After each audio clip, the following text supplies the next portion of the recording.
Find ways to have conversations that cause a pause, to see things differently in all areas. This will cause us to quit blaming everyone else for our problems and see where we might have truly missed it somewhere. That's what I did today. We can only meet people where we have truly met ourselves. Remember that next time you say you want a real relationship, that requires a whole mask to come off and go over here and not bring your representative and be a little vulnerable. We have many adults who were never taught how to feel safe. So they seek safety and validation on the outside of themselves because of a plethora of challenges that occurred in childhood processes. So I ask you, what emotion from your childhood pushed you in a corner and you made a whole bunch of vows about what you were not going to do and who you were going to be? I would never do that based on how they treated me. I would never be that. I hate them. I hate her. They should have did better. They abandoned me. He abandoned me. They left me. They did this. And that was true. However, when you release them vows out, you get an opportunity to go back and pull up every vow. Renounce them and bring them up because they are in the ground. And until you renounce them, you will not be able to go forward. You'll try to go forward and it's like you have something pulling you back to bring you back to where you used to be instead of allowing you to go forward. See, the vows that we all made is playing out on the big stage. Because what you see playing out on the big stage is really the big monster, but all of us have a piece of that monster on the inside of us if we're truly honest. If we're truly honest. Some of us have racism, some of us have bigotry, some of us have, a lot of us have that, even myself. I will look at somebody and say, well, I don't like that right there. And I'm like, well, why did you judge them and you don't even know them? See what I'm saying? You judge before you get to know people. And I had to check myself. What are you doing? You don't even like that when it happens to you. These are the conversations I have with myself on a daily basis. Because sometimes you forget. Because those simple prejudices come up because you was brought up a certain way. And so when they come up, you get to grab them and say, wait a minute. While we get to protest and speak our minds, are we helping that little girl or little boy on the inside of us heal? That's your true shadow. That's that little girl and little boy trying to get out of that basement, banging on the door, let me out, I got something to say. I've been commissioned to aid in the process of sharing how I overcame everything meant to keep me from coming into my true identity. I had to believe in myself and God. See, God is in me. But I had to find me before I could find God. What does that mean? Why are you doing this? Why is that hurting you like that? Why does that bother you that way? Why are you triggered? Why did you just judge somebody you didn't even know them? You don't even like that. The different prejudices we have.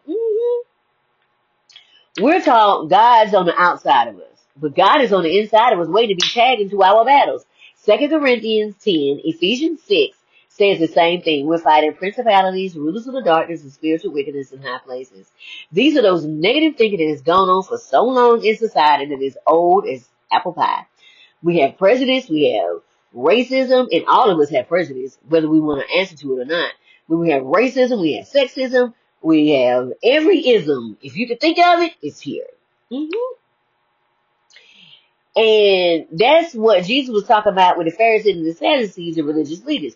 He said, you have made your traditions to make the sacred text of no effect. And that's what has happened with the church. They have all these traditions that they have watered down the word. They keep saying some stuff over and over and over. And the more you say stuff, the more you water it down. And when you water it down, you lose the respect or the high honor for it. This is what every ascended master had to fight against. The mindsets of us who complain but don't want to do the work or don't know how to do the work. And it causes a dip in morale because most can't get out because it's ancestral. And the generation has been on this planet for so long. So to get out, it requires one to get uncomfortable, to get past the plateau of complacency or complicitness. Or this is how we've always done it. Oh, we need to throw that in the trash because there's so many more ways to do it. If we come together, we can come up with some decisions together.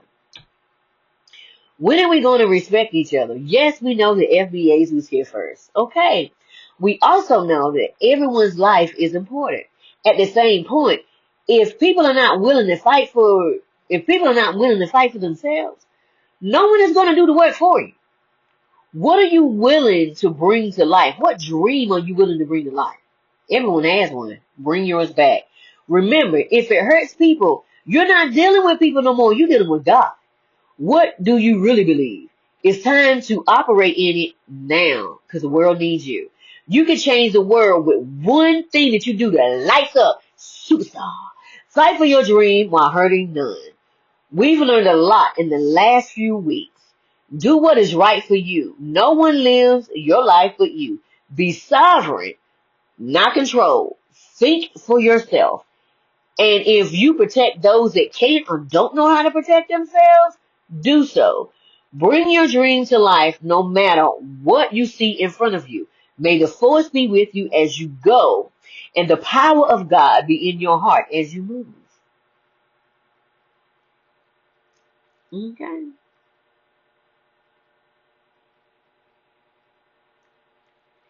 There are some freebies and a link from my podcast with the women's leveling up done in May.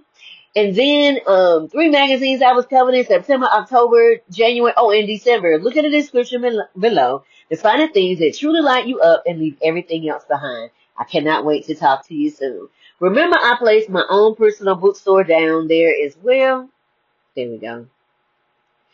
My books incorporate the essence of God. If you want to feel the presence of God, read In the Garden with the Father, Understanding True Intimacy. Okay.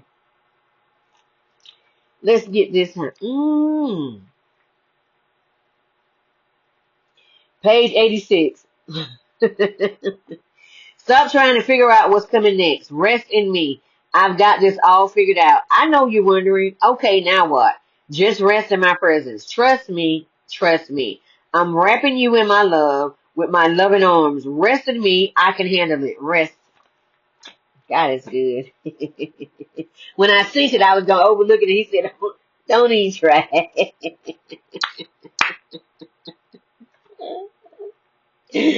Why that made me laugh so hard, I don't know. Don't forget about my other 2 books, Befriending the Shadow, Unshakable Peace, Unstoppable Change. Both of those are shadow activity books. Why? Because I was noticing with my inner child, as I was doing my inner child and my inner teenager cleansings and changing and my shadow work, and I was working with my inner child and my inner teenager a lot, and I said, God, I don't see the books. And they say they are, but they don't have the stuff for the kid in you to have fun. And God was like, well, make it. I said, well, say less. So I made, so the book has a word of knowledge, and then it has exercises, and then you get a shadow question. Not so nice because it's going to be a mirror. Excuse me, confirmation work. When you get tired of looking inside the mirror, go towards the color pages. God asked me to keep the color pages between the ages of 5 and 10. Why? Because between the ages of 5 and 10, that is when most childhood wounding occurs. Although it can happen at a later time as well, but that's when most of it happens. Because the adults that are looking over us, they didn't have anyone to protect them, and they didn't know how to do it. That doesn't change anything. I didn't know how to do it, but I went with my intuition to figure it out. Okay, I went with my intuition. I don't know everything, but I said, this ain't gonna go down like this in front of me. This ain't how we playing this game. Y'all can do what you want, but this ain't how we playing this game over here. Okay. And then after that, and after the coloring book, the color page, you get 4 pages of sketching, drawing, doodling. Write down your dreams, write down your visions. Why? Because the closer you get to God, you start having them Stranger Things moments. You look up at a billboard, it says it, you take a picture, you look on the phone, it has exactly what you look back at the billboard, it ain't what it said. And then a truck or a van go by your house, you take a picture of it because it says exactly what you need. As you keep watching it, you like, wait a minute, it ain't the same thing no more. You look at the phone and it is what you saw. And you like, okay. It's some Stranger Things moments. It's them X-File moments that people ain't gonna believe you because they gonna think you made it up. Because people now, they only believe what they see instead of seeing. They say seeing is believing instead of believe it before you see it. Because that's how God works. Believe it before you see it, then you can have it. And then it's just like on the emails, that always catches me off guard, but that's how God gets my attention. On the emails, it'll have the subject line. I look and I say, what? And I say, is that? And I use my sipping tool. I said, let me take a picture of this so I can keep this and put it in my journal. And then I look back at it, the subject line don't say that no more. I said, okay, ain't nobody gonna believe this.